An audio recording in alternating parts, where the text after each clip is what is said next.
Andi mbote na bino banso bisika bozali na baitando eke ezala na Kinshasa, ezala na intérieur ya mboka, ezala libanda ya mboka pe na extérieur ya mboka ndenge tolobaka. Topesi bino mbote, topesi bino totomboli bino mokolela mo mokola sika mpona biso, mpona bino banso ba bozali kolanda biso na émission na biso na chaîne na biso oyo yaka komemela biso sango ya kitoko, yaka komemela biso maetali mboka na biso expression 26 de chaîne na bino bosalango confiance chaîne wapi biso banso tozali kolanda penza lolenge mboka na biso ezali kotambola soki koyeba penza lolenge mboka na biso ezali ma ezali kosalama na mboka na biso chaîne ezaka moko expression 26 expression 26 ezali chaîne oyo ezali komema lisalisi na bakongomani nyonso bisika bazali ezala baye bazali musika na Congo, ezala baye bazana na se ya mai, ezala baye bazana na zamba soki otie kaka expression 26 essentiel kaka ozala na mega na yo ozozwa basango nyonso ya mboka na biso. Bandeko toko banda na pona mokolo mwa lelo na mobembo ya tata ekolo oyo asalaki na mboka ya Uganda pe na mboka ya Burundi. Simana yango tokozwa lolenge elekaki lobi na Assemblée nationale wapi ba député to Assemblée nationale endimi projet de loi de finances exercice 2025 elingo ba misolo ya bana mboka pona exercice ya 2025 endimami na ba député na biso o biso banso toponaki toko lobela likambo etali tribalisme po nazoyoka bato bazolobela mingi tribalisme mais sans koyeba penza tribalisme eza nini. Est-ce que tribalisme ezali to ezate soki ezali pona nini e ezali wapi tokobeta lisolo na yango tokobeta lisolo ya maetali justice na biso mpe ezaleli ya ba politicien na biso tokosukisa na gouvernorat ya ville de Kinshasa epa ya ndeko na biso Daniel Bumba. Bandeko na lombango tolingi totalisa ete mokonzi ya mboka Félix Antoine Tshisekedi Tshilombo mwana nkoi akotikala obe nkoi mwana nkoi aza penza nkoi ya solo mokonzi ya mboka adesidaki alobi lokola baye bazali ko bundisa ye moko na bango azali Yori Museveni alobi amona ye mbunzu na mbunzu mwana mboka kiteli ye na Uganda akutani na ye mpe asololi na ye. Bandeko tika toloba ete na masolo na bango eloko ya tina mwana mboka Félix Antoine Tshisekedi Tshilombo abeti sete na maetali situation ya est ya mboka na biso. Bandeko Yori Museveni afungwami pona koloba ete situation ya mboka na biso yo zali konyokwa mana yo pamba situation ya mboka na bino ebandakala baye bavuti yo baye oyo uti ko remplacer bangonde ba facilitaki makambo ebele po situation ya mboka na bino ekoma ndenge ekomi. Mais na masolo na bango tondimisami ete bayokanaki na maloba yango boyokaki mwana mboka Félix Antoine Tshisekedi Tshilombo alobi nazali kondima nazali kolika ete je crois que mayeto sololi ekosala makaka ndenge to sololi eza mutambu munene mwana mboka pesie acheli penza mutambu munene mayeto sololi nazali kondima nazali kolika ete ekosala makaka ndenge to sololi nazo compter na sagesse na yo. Bandeko yango nalobaka mikolo nyonso mboka na biso tozana pressé te ya changer mokonzi ya mboka tozala plutôt pressé te ya changer mokonzi ya mboka pona ba raison évidente ba raison eza ebele. Bandeko mboka na biso ezali na position moko stratégique ezala sur le plan militaire ezala sur le plan richesse ezala sur le plan ressources humaines mboka na biso ezali stratégique. Maintenant, le Kola Mundele, à ça la étude à Congolais. Qu'est-ce que les Congolais, que veulent les Congolais? Quel est le comportement du Congolais? C'est comme ça que Mundele a commencé à étude à sala contre biso en pratique. Nde belé na biso et belé kati na biso ba Congomani to kweya kana piège wana sans comprendre. To kweya kana piège wana sans ko sosola ete Mundele sala étude kala. Abipona mate Congolais na sala nini azana résultat. Résultat wana yangonda koma ko sale la biso. C'est pourquoi nalingi ko senga na bana niko yebisa na bino bana mboka mutaya ko yebisa mutaya ko diaboliser ndeko na yo Congomani te pai na yo.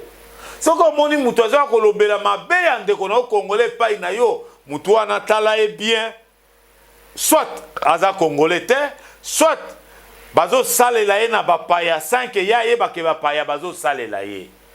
C'est pourquoi nazali ko senga ete to fungola misu. Nazali ko loba polele ete to fungola misu parce que mboka na biso il faut biso batu ya liboso to protéger yango. Ndetina toko linga toko sepela biso banso tozwa constitution o ezali ko protéger biso ba Congolais tozwa constitution o ezali ko protéger richesse na biso ba Congolais tozwa constitution o ezali ko tia biso Congolais à l'aise na kati ya mboka na biso. Est-ce que vous comprendre na mboka na biso richesse na biso ba bénéficiaire ya liboso mpe ya bao ba bénéficiaire ya ebele eza ba paya eza yona ngai te. Bandeko totala bisika tozo kende totala nini tolingi to lege na mboka na biso na yo kaka na ibite na yo kaka bato ebele balobaka mboka ngo tolembi toteka yango oteka yango ezali bien privé na yo oteka yango parce que yo yebi topo parce que yo mayele na yo isuki moi yo pousser raisonnement musika te oteka yango te parce que yo oza incapable de défendre yango. C'est pourquoi te lobi biso ba défenseur ya Congo biso ba tozali ko défendre Congo tozali ko yebisa na bino d'abord to bunda pona Congo sima pona Congolais. Likambo ya ko changer constitution etali individu te ndena lobaki na ba moko ya ba émission na ngai tozo changer yango te pona intérêt ya individu moko mo te tozo changer yango pona protection ya Congo pe ya Congolais. Mais ceux qui na ba étranger ba paya bazo ko plaider que ba Congolais il faut ba changer constitution na bango mais yo bazo ko yebiso te omoni mutu wana linga changer constitution pratique la libela na pouvoir wana buzoba nini bazo memelo yo pozo zwa yango ozo gobe yango ozo pe ko loba yango na place publique sans au salata moi examen de conscience au salata moi analyse. Non, il faut Congolais tango ba memelio dossier, il faut yomoko ozala capable ya ko analyser yango, ozala capable ya ko critiquer yango. Ce n'est pas pour rien biso banzo totanga histoire critique historique na wakati ya bakelasi. C'est pour le koyeba ke tango za liboso likambo, tu ne peux pas tout accepter comme un aveugle. Même l'aveugle aussi, avant ça la confiance, na muto azo sentir, il faut yemoko conscience na ye. Tant azo simba à comprendre que oh yaza mutu na ngai nde aveugle a sali conscience, a sali confiance, mais yona ngai. Tozana mutu, tozana matoi, tozana motema, tozana molimo, tozana âme, oh ezali ko sala. Pourquoi pas ne pas réfléchir si longtemps que possible? Congo toza na 20e étage du sous-sol ndenge na lobaka. 20e étage du sous-sol. Donc, il faut biso banso to militer pour que to bimanano na sous-sol to koma sikoyo na rez-de-chaussée pour to banda compter premier étage à développement. Bon, babomi Congo pendant 60 ans, pendant plus de 60 ans. Pendant plus de 60 ans. Mais aujourd'hui, parmi bateaux babomi Congo pendant plus de 60 ans, biso tozo, des fois tozo défendre bango. Des fois tozo lobea malamu pona bango. Mais oyo, Félix Antoine Tshisekedi Tshilombo mwana mboka, o azali ko bunda, azali ko bimisa biso na orbite. azali kolongola biso na potopoto na libulu yende tozo ko attaquer butu moi. Mais est-ce que je me dis biso ba congolais tozo comprendre makam tozo sala? Est-ce que tozo yeba où est-ce que nous allons? Attention, zongisa makanisi si matango tokena na élection en 2023. Ba candidat boni oyo mindele ba soutenir po bazwa élection na mboka na biso. Botuna seni ndeko na biso ndeko na biso Denis Kadima ayebisa bino ndenge bazalaki ko menacer serveur pour na ko pénétrer na kata serveur wana evre banane ya ba étranger. Et mais souci na bango ezani ba s'accaparer comme toujours na Congo, mais ba kozo opportunité wana pa nani et pas na yo et pas na ngai ce qui totikeli bango nzela. C'est pourquoi il est très important et ça très utile totika kotambola na bakombo ya batu ezoko memela biso changement te okoko finga mutu banda tongo ti butu okozwa pe eloko te oko changer pété oko tikala pe ko koma na place na yete. Mais to bunda po ete congolais nyonso bisika kozala na domaine nyonso a se retrouver na demande nyonso azala capable ya kotambola ya ko même ya ko rouler même na mutuka nyonso wana po esalema il faut to sangisa makanisi tozala eloko sebo moko. Nalina pesa bino ndakisa Chine 35 ans avant Chine s'est développée. Mokili mobimba, le monde entier s'est moqué na Chine. Babanda ko seka Chine. Mais les Chinois ont eu une prise de conscience. Bazui conscience, va le dire non. Tous a déterminé, tous a la ini pour na ko changer mboka na biso. Et bazaki déterminé, bazaki ini. Makambo ya ba mandat oh mandat boy et salama kité.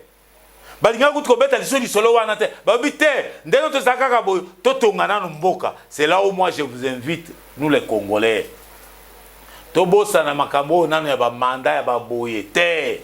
To sangana, to zala ini, to loba président Félix Lokolo yo zawana, ozana bolingo ya Congo, ozana bolingo ya Congolais, mais biso ba Congolais, to lingi to simba yo po to tonga Congo. Bandeko, pona ngai na lobaka il ne faut pas la démocratie au Congo. Il faut tout la démocratie. Tout la dictature modérée. Parce que démocratie, il faut comprendre, démocratie c'est le libertinage. Démocratie.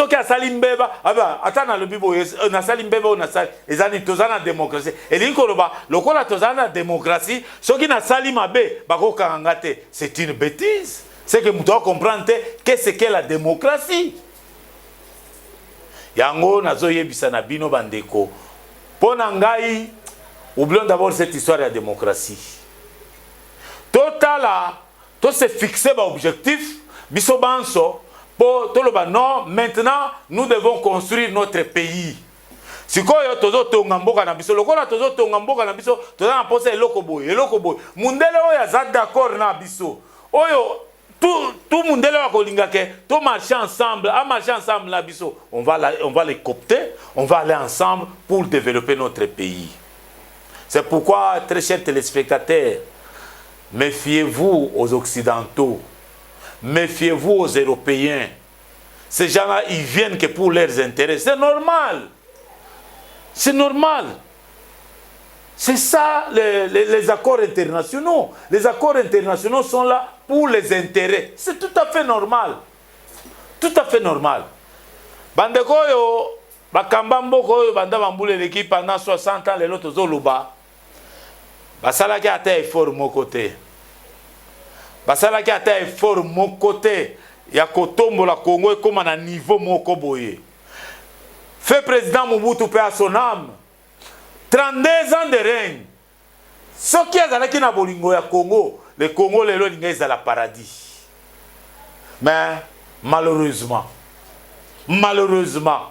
il a laissé le Congo d'Engatiki yango. Et à la fin, avant de partir, il dit après moi le Congo sera un déluge. Après avoir koyeba Maoya Salaki. C'est pourquoi Sabino était. Il ne faut pas tout l'endre exemple à Mabé. Il ne faut pas tout landa bizaleli ya batu ya mabe. Après Mobutu, nous avons vécu Laurent Désiré Kabila, qui était de passage. À Fongoli parenthèse, à côté de Selbiso rébellion, à côté de Selbiso Rwandais, à côté de Selbiso Batouébélé. Mais à la fin de compte, lui-même s'est rendu compte que, oh, bateau na yena bango na kanisa bazali ba Congolais, nzoko bazali ba Congolais te. Donc bateau baye pona ko détruire mboka. Ah, quand on mwana mboka Musée Laurent Désiré Kabila a telemisi mutu po a telemela bango ne ba profiter pona kosilisana na ye. Bandeko mboka na biso etondi na ba expatrié belé na ba domaine nyonso. Régime ya Joseph Kabila ezaki régime ngana ngokoloba eza régime ya ba expatrié parce que était baoyo bazalaki na avantage na régime wana ce sont les étrangers. Pour preuve soko ke na FEC, Fédération des entreprises du Congo, la majorité sont des étrangers. Et Batouana FEC, bazo somba biloko na valeur moko ya muke. Je donne un exemple. FEC a koko somba biloko na valeur ya $10, mais à côté sango na Congo, azo teka ngo na valeur ya $100 ou voire même $200 FEC. Mais moi j'ai même toujours posé la question. Pourquoi le gouvernement congolais a zali ko dorloté FEC? Pourquoi? Pourquoi quoi Madoué FEC? L'ancien président du Sénat, Kengo Adondo, ne cessait de nous répéter, le pouvoir ne se plaint pas, le pouvoir agit. Fait que comme le là, fait que comme le là, yenda comme patron ya yo gouvernement congolais. Mais c'est non-sens. Monsieur le ministre de l'économie, qu'est-ce que vous faites avec nos amis là de l'Afrique qui ont détruit presque l'économie du pays? Est-ce que ces gens-là ne peuvent pas comparaître devant la justice? Ils sont super hommes. Ou ils ne peuvent pas comparaître? Quelle loi qui dit ça? Monsieur le ministre de l'économie. Moi, votre avènement au ministère de l'économie, c'était un salut pour moi. Parce que je sais que vous êtes professeur d'économie à l'université de Kinshasa. Je comprends que vous maîtrisez quelque chose. Je comprends que vous maîtrisez beaucoup de choses. Mais si vous laissez la liberté à ces gens-là de la FEC, ces gens-là vont vous faire bouffer le sol. Ces gens-là vont vous faire mordre la poussière. Et en ce moment-là, vous n'aurez que vos deux yeux pour pleurer. Vous n'aurez que vos deux yeux pour pleurer. Ce sont des margoulins de haut niveau, nos amis de la FEC là. Ce sont des aventuriers, les gens qui ont détruit, qui ont mis ce pays à genoux. Quand vous venez, vous voulez adhérer dans leur fédération, ils vous diront, non, vous devez d'abord avaler, accepter notre philosophie. Naebi, ba jeune belé. Oh, bazalaki na FEC, bazana ba moyen na bango. Mais parce que vision na bango et kokana kite na FEC, bah c'est désolidariser. Bah tu fait, bah combattre bango, bah conseiller bango makam. Fait quoi nos homona? Il faut dépiécer cette histoire de FEC. Il faut qu'on pense à yango. Alors, je vais aller plus vite dans l'obéla Maïtali. Bisoban Sotoyebiete, budget 2025, projet de loi de finances, exercice 2025, lobby, Baimboka, ba député Obisoto Ponaki, ha, ba mi pesaki penza musala, kobanda 13h, ti, soki 2h, soki 3h, ba votaki yango, ezali longo nya penza pona bango, basalaki musala kitoko, ba votaki. Maman, première ministre, a répondu qui peut sur place bandimi, bazui budget, batini na commission Ecofin pour na kosala yango. Mais nazana po na yaki te po na beta lisolo ya budget, mais na yaki po na loba maetali mosolo ya Congo, budget ya Congo. Mokonzi mboka akena mbandaka. Ayebisi na lobaka na Grand Équateur. Ayebisi bato ya Grand Équateur. Abi photo tonga université moderne. Il faut que tu régie des eaux. Il faut que tu SNE. Il faut que moderniser Grand Équateur. Ça, c'est la parole du chef de l'État. Sous d'autres cieux, la parole du chef de l'État, c'est une loi. Mais, je me rends compte, aucune université, même pas une pause de la première pierre, et ça l'a mis dans l'Équateur. Dans le dossier à Équateur, dans le dossier, il y a port de banana. Port de banana, le lingue que Makamisale Salama, c'est à pas de tortue. Dans quel objectif que to silisa yango te to sundula yango bongo? Est-ce que vous avez aussi détourné cet argent? Est-ce que vous avez aussi détourné l'argent pour la construction du port en eau profonde de bananes? Si c'est ça, c'est là où j'invite Costa Moutamba pour que Bisika Yo Azali, ministre d'État, ministre de la Justice, Bisika Yo Azali, monsieur le ministre, ne baissez pas les bras. Ne baissez pas. Nous faisons confiance. Le président de la République a besoin de ministres pareils qui se distinguent dans leur gestion, comme vous. Vous devez enquêter tout le monde. Vous devez enquêter tout le monde. Mais je comprends que vous êtes en face, vous êtes en face des magistrats qui ont leur comportement comme d'habitude, un comportement déplorable, un comportement que tous les Congolais n'est pas d'accord. Mais pour eux, ça leur fait du bien. Ça leur fait du bien.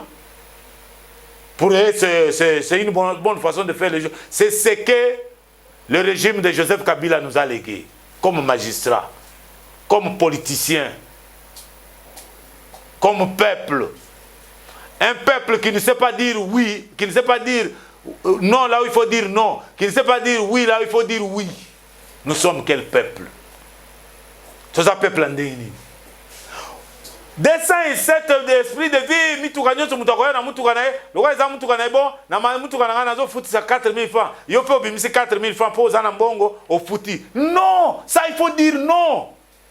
Comme ça tout la na mutukana ye. Ce qui a tout li, première fois, deuxième fois, au premier jour, deuxième jour, le bien na koya lisusu te. Le bien na koya lisusu te. Le peuple partout au monde, peuple nda pesa ka gouvernement matière. Yebisangai, peuple congolais. Matière nini tozo pesa na gouvernement. Ce qui oui, te. Ce qui peut ozoloba non et pas ya mutu parce que ezana mutu moko bo azo commander yo. To azali ko commanditer yo. Eza mutu moko bo azo ko tangu mususu azo ko fina yo, azo biso kende ko attaquer mutu boy. Nde wana olobi non. Mais de toi-même, ozata na capacité wana te ya koloba non là où il faut dire non, oui là où il faut dire oui. Non, arrêtons de s'attaquer aux hommes politiques intègres comme le patriarche Christophe Mbosonko Diampouanga. Naïbisaki autrefois, bato ebele bakenda na ba dossier à Lukuta, Mboso a détourné l'argent des députés honoraires, Mboso a ibimbonga ba députés honoraires, mais hier, quelle n'a pas été ma joie? Et Sengonini nazalaki na ngote. Nakoyoka président de l'Assemblée koloba trois choses pour les députés honoraires. Et là, on a non, les députés honoraires, dossier na bino mopesa ngai na sina transmettant na gouvernement. Deuxième chose, on dit non, les députés honoraires, ezaka kabino tende bozana problème ya barrière. Troisième chose, moi na mboka Vital Kamerhe, abeti c'était alobi non. D'ailleurs, bino ba député honoraire, ndenge tozo lobao, banda 12 heures, mbongo na bino ese koti na Rao Bank. Mes chers frères, lorsque vous vous attaquez à un patriarche, Lokola Mboso, il faut bien faire l'enquête. Je vous ai toujours dit, Naïb Sarabino toujours, Mboso c'est un héros. Mboso c'est le prototype d'homme politique fort, imperturbable, avec une gestion saine. Les détracteurs nyonso ya Mboso va disparaître. va disparaître parce qu'ils ont amené les mensonges dans la place publique pour attaquer un fils digne du pays, un homme honnête, avec des propos cousus de fil blanc, des mensonges cousus de fil blanc. Et Bogolobani. C'est pourquoi, ngai nazaka na système. Et c'est ce que la science nous demande. Lorsque vous voulez dire quelque chose, vérifiez l'information. Mais comme réseaux sociaux, et comme il y a des même épouse, parce qu'ils ont un téléphone Android, ils ont un matériel Sengeri, ils ont un information dans les réseaux sociaux. Allez, vous non, ne suivez pas les gens comme ça. Mais ce sont des imposteurs. Hein? Ce sont les imposteurs qui détruisent ces pays, qui détruisent les personnalités ou la crédibilité des gens dans ces pays. Un imposteur. Sans preuve, ce n'est pas bon. Nazo senga bino bozonga nanzela, bozonga alignement. Bozonga nanzela, arrêtons ça. Comment le pays va se développer? Mundela ebi alobi nenga salaki na tango kala abi il faut opposer les Congolais entre eux. Comme ça quand ils vont commencer à se battre, quand ils vont commencer à se tirailler, alors nous allons profiter de leurs richesses. C'est comme ça il a dit en divisant les provinces. Mundela alobi bola kisa ba Congo ke ba Congolais ke oyo azali mutu mu Congo ya Congo central. Yo zali mutu ya bandu boko yo kana ete. O azam muluba boko so na ete. O azam mungala, o azam boy boko so na ete. C'est ça. Et division wana planifiée par la Belgique et côté la biso tile les okoba na kati na biso.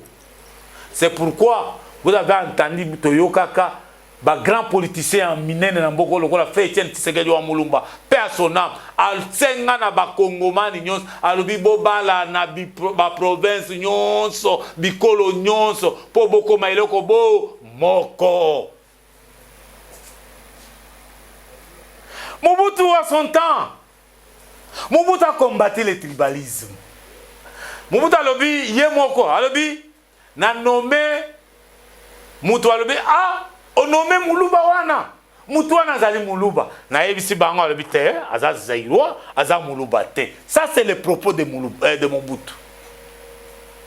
Et l'ingoloba, Mundele a tchai loko wana tribalisme na Moutou ya ba Congolais bandakala. Ba Congolais ba kabwana po ngai na profiter na zo richesse. Mndele tango azui aiko zo Rwanda a memie kaka ko utiliser na sens wana. Il faut diviser les Congolais entre eux. Celui-là aza Mungala, celui-là aza Muluba, celui-là azali Muyaka, celui-là azali Mukongo, celui-là azali Mupende, celui-là azali Boy, celui-là azali Bo, bayoka na te.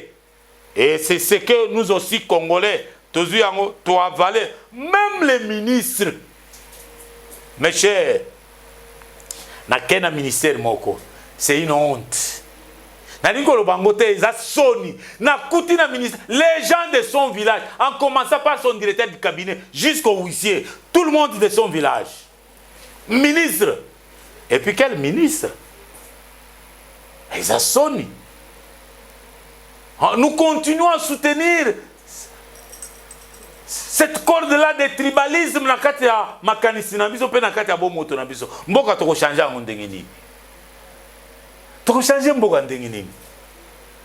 C'est pourquoi nazali ko yebisa na bato belé tozala na bolingo ya Congo pe bolingo ya Congolais. Comme nous l'avait exhorté fait Etienne Tshisekedi wa Mulumba, de tristes mémoires, d'heureuses mémoires. Parce que yé ala kisaki biso nzela. Alors bana mboka Congo ezali mboka na biso, Congo ezali patrimoine na biso, Congo ezali mabele na biso, Congo ezali bisika biso nyonso tozo pemela. Il faut to protéger yango.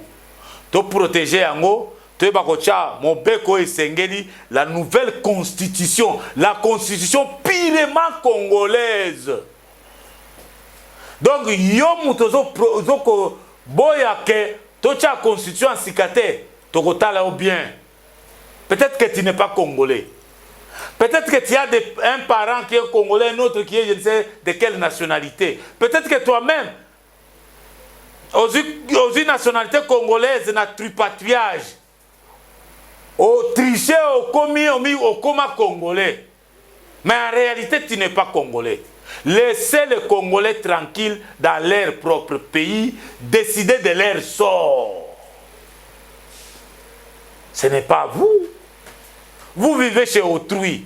Mais prière de vous taire, veuillez vous taire. Pourquoi vous voulez vous mêler même dans Makambo et Talibisoba congolais? C'est là où je mets aussi l'église catholique en garde. C'est là où je mets l'église catholique en garde. Attention, trop, c'est trop l'église catholique. Trop, c'est trop. Totika, mboka na biso, ezwali salisi, et bongisa maïke ndelibo. Église catholique dans l'élection 2023. Vous avez soutenu les candidats des étrangers qui ne le sait pas. Bien, quand bien même que mon père est juif, ma mère est zambienne. Mais vous l'avez soutenu. Vous les catholiques. Bien sûr, je parle d'une manière générale, mais il y a des exceptions. Bateau Bazara, catholiques congolais, de père et de mère, ils ont défendu leur position jusqu'à la fin. Là, je suis d'accord avec eux. Mais vous autres là, bien qu'il y ait à congomanité, mais vous l'avez défendu. Vous l'avez soutenu. Qu'est-ce que vous allez dire aujourd'hui aux Congolais? Non. Ici là. Je félicite le président de la République, Félix Antoine Tshisekedi Tshilombo. Je comprends. Congolais, bazoko se pelate parce que le président a imprimé une marque de gestion dans Mboka Nabiso. C'est-à-dire, il faut travailler pour bénéficier les 1 rond, les 10 ronds, les je ne sais pas moi quoi. Il faut travailler. Ça, c'est une très bonne chose. Mais Batoba Messana, à chaque coup, à chaque mouvement, bapesa mbongo ne ba bandai ko pesa bango lokola mbongo ezo pesa malisute yango bomoni